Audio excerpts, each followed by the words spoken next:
Good morning guys. I-share ko lang guys ang aming bakoran. So ayan, maraming mga dahon, maraming halaman. Green na green talaga.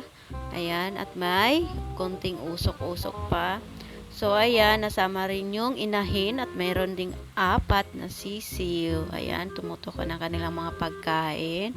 And then yan, ang aking mama yan. Masipag na masipag talaga siya sa pagwawalis at paglilinis ng tahanan namin.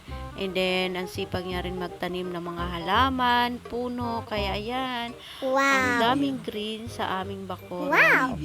Mga puno, mga prutas din guys ang mga tinatanim niya. So, kaya sulit man. Kapag namunga, marami din makakain.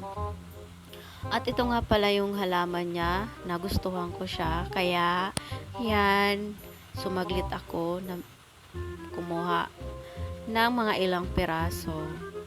Ayan na nga guys, buti na lang hindi yung lalagyan na mismo ang kinuha ko. Hindi na ako magpapabuhay. So, ayan na. Ayan, yan nakuha ko. Tama na yan.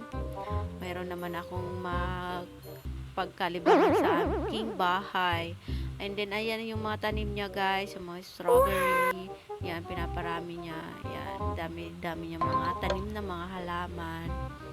So, ayan, kinukuha ng kapatid ko yung bunga ng dalandan. Kasi gusto namin tikman kung matamis o maasim. So, ayan, nahihirapan nga siya kumuha. O, kaya yun, yung isang kapatid na lalaki ang kumuha. Isang hatak niya lang.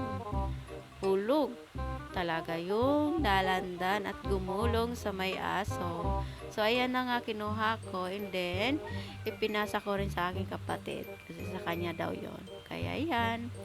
So, yan guys. Share ko lang yung mga halaman ng aking mama. And then, yung bakora namin. So, ayan. Maraming mga bulaklak at halaman.